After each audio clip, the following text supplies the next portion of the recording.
This is another chilling case where a woman was tortured to death.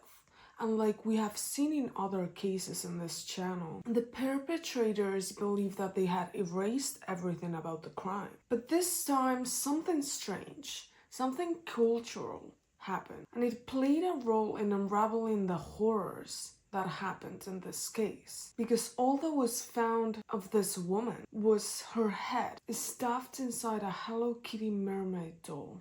Welcome back to another Beauty and Charm Sunday with me, in which I do my skincare while we talk about the creepy cases I found this week. And let me tell you, today we're talking about a very unsettling one. A little spoiler, but it talks about a woman that was chopped basically and thrown out like she was garbage. So now let's actually start with the case. Her name was Fan Man-yee and she was born in 1975, but not much is known about her early life, except that she was abandoned by her parents when she was just a child. This could also might be because of the China's law in that time to control the population, which they actually began in like early 70s. So families were limited in how many children they could have, so they could only have one kid, and then if they had 2 or 3 they would have to pay the government. But most of China was poor at that time, so they wouldn't be able to pay that fee, let's say. So most of the 2nd, 3rd kids were abandoned, and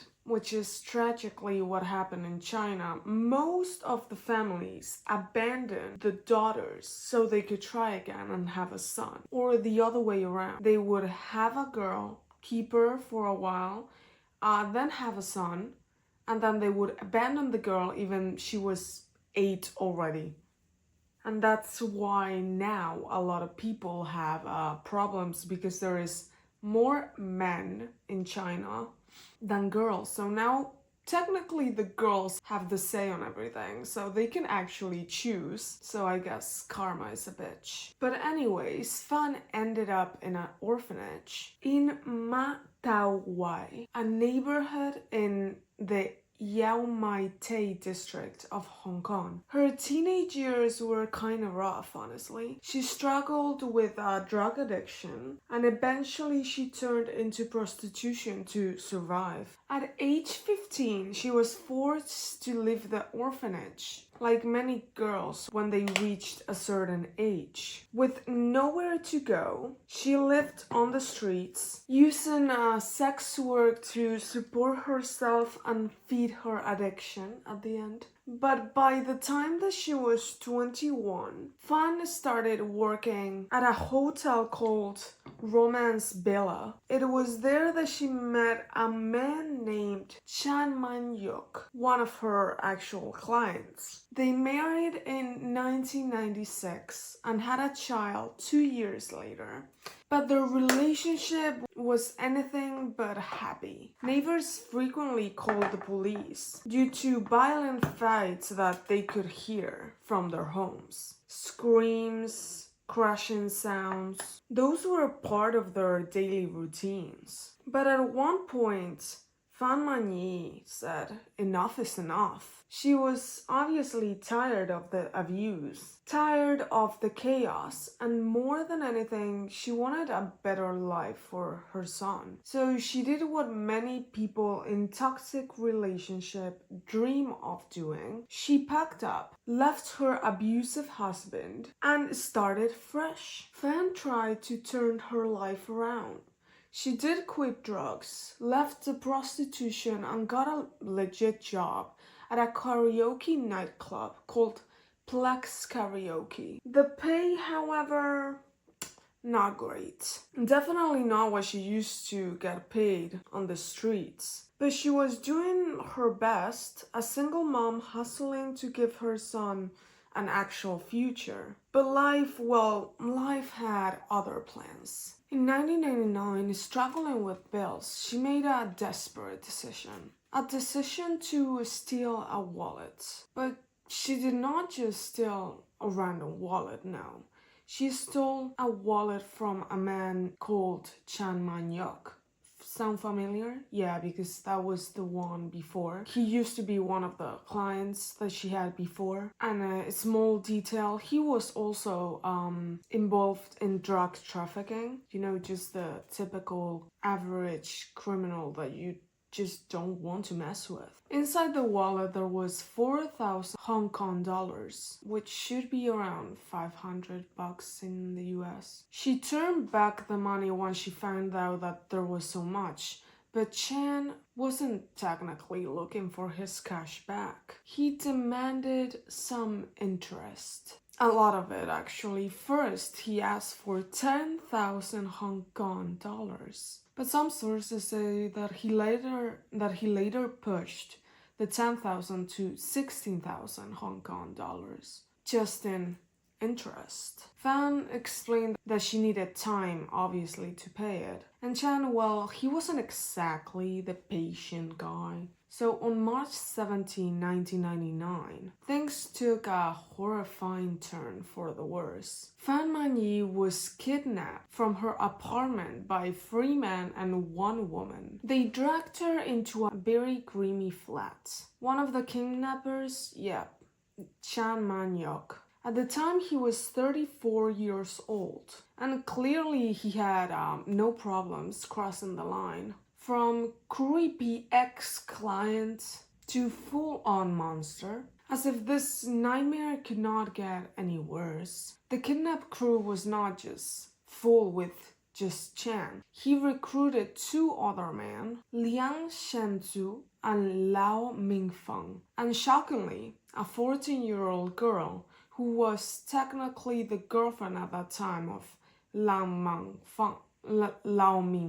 But for an entire month, Fan was held at a dingy flat, subjected to unspeakable torture, and it all started with Chan's twisted plan. Force her back into prostitution until she repaid the debt from the stolen wallet. But once they had her, the abuses quickly spiraled into pure sadism.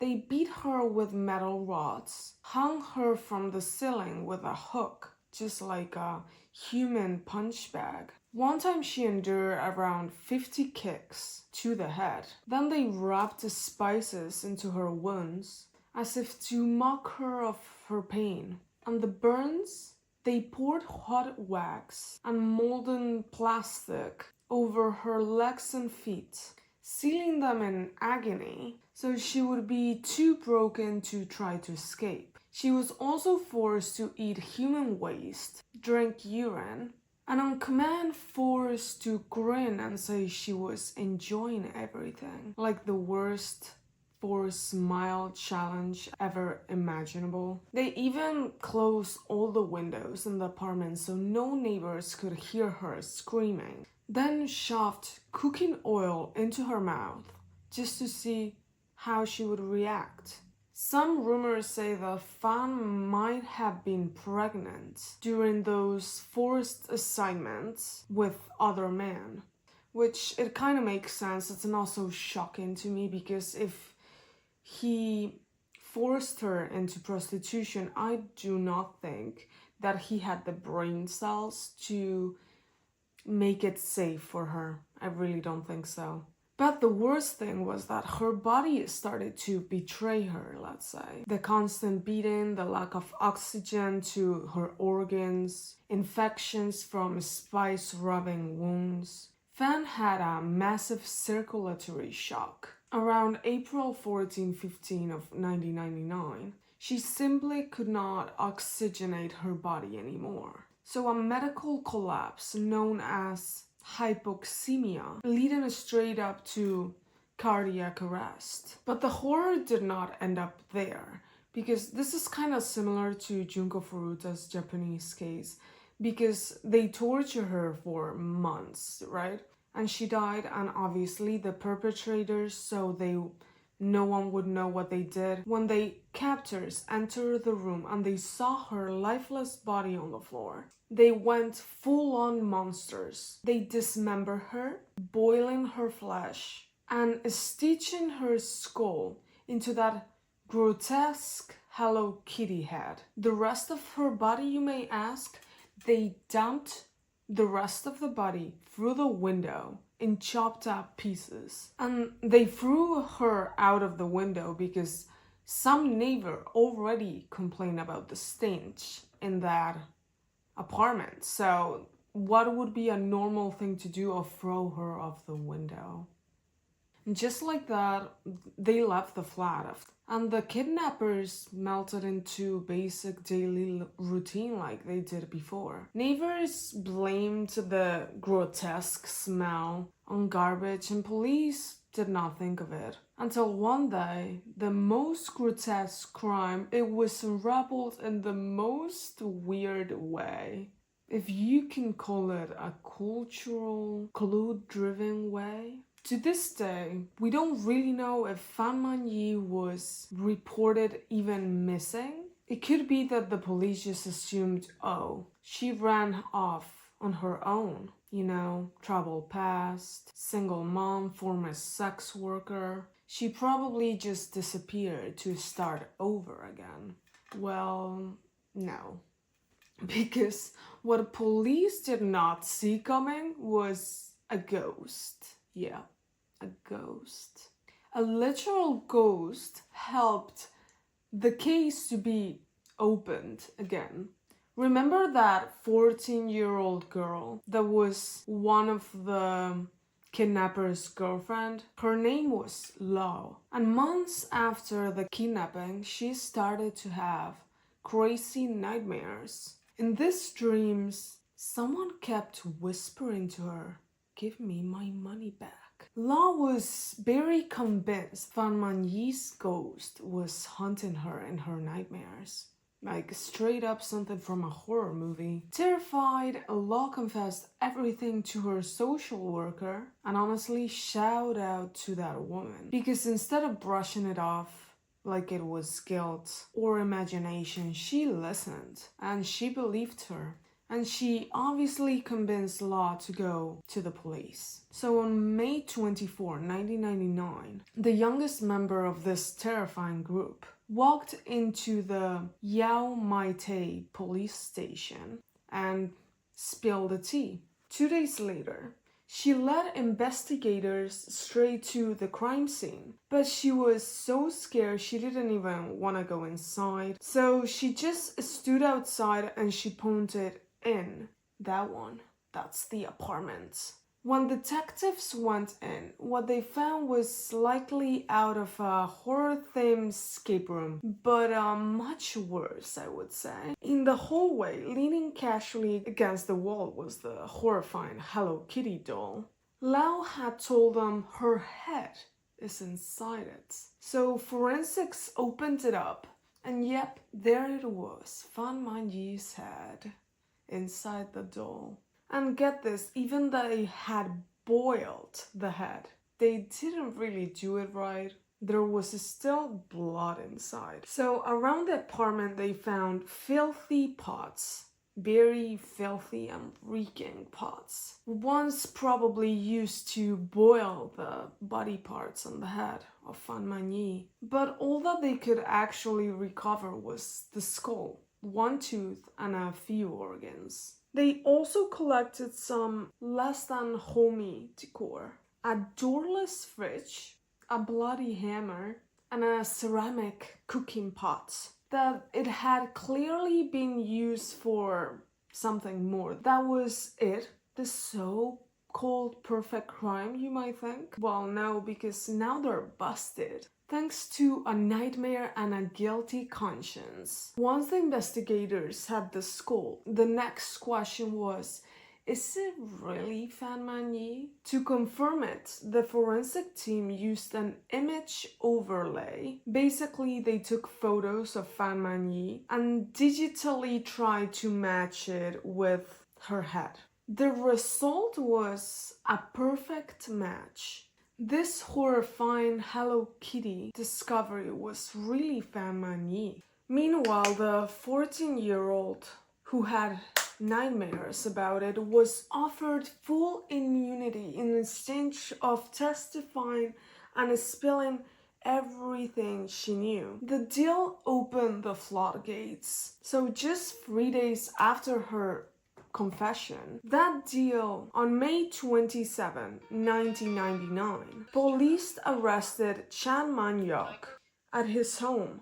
And get this, he was with his wife and newborn baby when they slapped the cuffs on him. The other 2 accomplices were still at large. But the very next day, Liang Shuncho walked into the police station and surrendered voluntarily. The last guy, Lang Wei-yong, tried to pull a disappearing act. He fled the mainland and managed to stay hidden for months until finally on February 14, 2000, she was extradited back to Hong Kong because they found him. So now we have the trial time. On October 9, 2000, the courtroom drama actually began. The jury, 7 men, all warned by the judge that what they were about to hear was very brutal. This wasn't your average case. This was the stuff of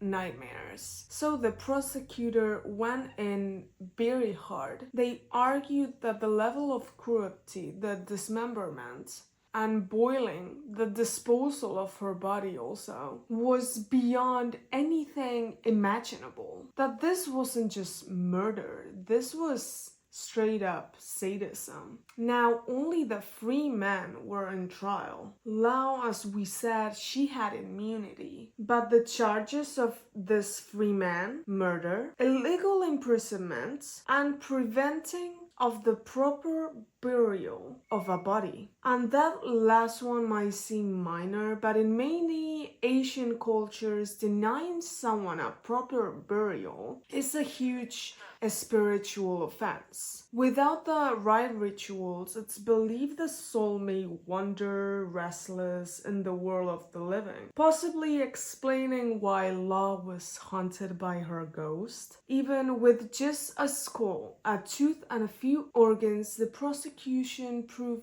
beyond doubt that the remains belonged to Fan. But then something no one expected happened. All 3 men actually confessed to the crime. Well, sort of. They admitted to kidnapping Fan. They admitted to the disposing of her body. But all 3 denied killing her. And this is, I think, also like the Junko Furuta's case, because technically they didn't kill her, but she was tortured so much that her body ended up dying. But then they took the body and dismembered it. So 2 of them even said it was Chan's idea, all of it. We just went along because we were scared of him. Apparently he had a reputation of being a dangerous man. Over several tense days, witnesses actually came forward. Friends, family, people who had known Fan before her tragic murder. And the court also presented some horrifying evidence. The doorless fridge, the clay pot used for boiling, and they even brought them into the courtroom. And the smell in the courtroom, well, a little overwhelming. The whole courtroom reeked of decay, and jurors, reporters, everyone was physically reacting to the smell, which I can't really blame them. The judge even had to remind the jury, "You are here to decide whether these men tortured and killed Fan Man-yee. Forget the other criminal things you have heard about. Focus on this crime only." And with that, the case neared its chilling conclusion. But first, let's talk about the defense in this case. The 3 defense lawyers had one job: raise doubt. That was the only. And they went all in. Their arguments, well, they said, hey, the only witness is a 14-year-old girl who had nightmares. No one actually saw our clients kill Fan. The defendants themselves claim they just found her head. So what killed her then? According to them, meth. I'm sorry. But how can you say that was was meth. Sometimes the defense lawyers, they are trying so hard that it makes me laugh, honestly. The defense said that Fan may have died of meth because of overdose, not because of the horrific torture she suffered. Let me ask them, I guess. If she died from meth, you could probably leave her somewhere in the city and someone will pick her up and realize she's dead. And then they would do an autopsy and realize, okay, yeah, she died from meth. But if they weren't guilty of killing her, why did they dismember her and threw her off the window? Just those things, even though if she died from natural causes, they're still guilty, very guilty. They kind of tried to shift everything, and there was no autopsy done, there is no full body, no exact cause of death. So basically they were saying no body, no murder, right? But the judge wasn't buying it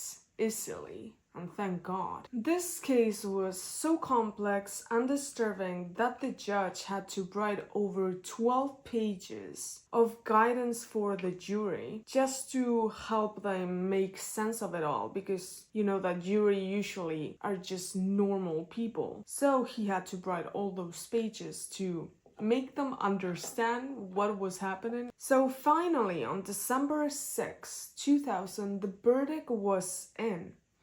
With 6 votes to 1, the jury declared the 3 men not guilty of murder, but guilty of manslaughter. So not quite the justice everyone hoped for, but it wasn't technically over. The judge handed down the harshest sentence you could get for manslaughter: life in prison. No parole, no chance of release until at least 20 years had been served. The judge was very furious about this case. He said, and I quote, "Not even animals treat their own kind this way." He based the sentence on 3 major points: the absolute cruelty of this crime, the psychological profiles and history of the defendants, the risk that they could do something like this again to someone else. And he didn't really stop there. I like this judge. He also labeled the 3 men as sexually disturbed, perverted psychopaths who were mentally unstable and a danger to everyone around them. On top of the life sentence, they each got 3 years more for preventing illegal burial of fence remains. And for the kidnapping charges, Chan Man-yee and Lin Wei-yoon got 4 years, and Lin Seong-cho got 6 years. Of course, all 3 of them tried to appeal their sentences, but only Lin Seong-cho got accepted. The judge ruled that the original trial judge had pressured the jury to make one specific decision, and pointed out inconsistency and errors in the legal process. So guess what? Lin Seong-cho got a whole new trial. But for the other 2, no second chances for them. They were staying right where they belong, behind bars. So what happened in the second trial of Lin Seong-cho, the youngest of the group if we take out the 14-year-old girl, initially pled no guilty to manslaughter, but eventually he did crack. His lawyer argued that he had shown goodwill by surrendering himself to the police the very day the crime was reported. He also mentioned one thing: Leon had found Jesus. Yep, apparently he was turning his life around through Christianity, and it worked. In March 2004, thanks to his cooperation, new trial, and a little legal luck, I guess, his sentence was reduced from life in prison to just 18 years. So he did walk free in April 2014. But don't think for a second that these men were just misguided souls. During the original trial, the psychological profiles of the three were examined, and what came out was a little terrifying. Fan Man-yee was described as impulsive, a drug addict, and utterly lacking in empathy. He was flagged as a serious danger to the public. Leung Sun-cho, a textbook antisocial personality, vindictive, psychopathic, hostile, raised in a violent environment, he had grown numb kinda to crime. So a man who could, without remorse, do this again. Keep this in mind. Leung Wai-yoon, emotionally unstable, traumatized by the death of his mother, unkind, cold, and unable to show compassion. Psychologists said maybe he could change with the right therapy and cooperation from his part. As for Fan Man-yee, the last remains of her body, just the skull and a few organs, were finally cremated on March 26, 2004, and returned to her family. Her son received a necklace found in the very infamous fridge that actually belonged to his mother. So the last pieces left of his mother. And the apartment where it all happened, it stood like a cursed monument for years. And honestly, can you blame them? I don't think you can technically sell that house anymore. Neighbors complained about strange smells, eerie noises, a dark energy that quite never went away, until finally it was demolished in September 2012. And honestly, that's the best thing you could do to that house. But in its place, in 2016, rose the Sorabit Hotel. Today, tourist sleeping rooms built on top of that horrifying apartment. Most having no idea what took place in there. Fan's son reportedly moved to Singapore with his father. What became of him, we really don't know. And maybe that's for the best, because if he was born in 1998, he should be 27 right now, something like that, 27 or 26. But as for the two men still serving life sentences, it's unclear if their cases had been reviewed or if they even have requested parole now that more than 20 years have passed. But we do know what happened to Leung Sun-cho. Remember him? The one who actually got out in 2014? Well, in August 2022, just 8 years after his release, he was arrested again. I guess psychologists were right about this one. Once a monster, always a monster. But I couldn't really find what he was arrested for, so sorry about that. There's probably reports about it, but I couldn't find any. So that was the end of this case. The terrible story of Fan Man-yee, a young woman who fought to escape her past, only to be swallowed by a nightmare that should never have happened. A story that mixes desperation, cruelty, justice, and tragedy, all wrapped in an eerie image of a Hello Kitty doll. If this case disturbed you, it should. You can subscribe for more stories like this. I will try to do Asian stories also, well, Europeans and also American cases. So I'm trying my best here. But also, let it also be a reminder in these cases that behind every headline, there is actually a real person, a real life, and a real consequence. Let's never become numb to these stories because they're very sad, and I feel like me also included. When I'm reading these cases, even though they're horrific crimes, you kind of become numb to them. But let's try to talk about them. That's what I'm trying to do. Learn from them also, and honor the memory of the victims by not forgetting them. In this case, rest in peace, Fan Man-yee. You actually deserved better. So if you found this episode insightful, haunting, or powerful, please consider subscribing, giving a like, or even leaving a comment. I always read all the comments and try to answer. With that, it helps more people find out the truth and maybe even spark deeper conversations. Stay safe, stay aware, and never stop asking questions. This has been for today. Thanks for listening, and remember, do your skincare, and if you don't end up like a glazed donut at the end of it, you're not doing it right. Bye bye!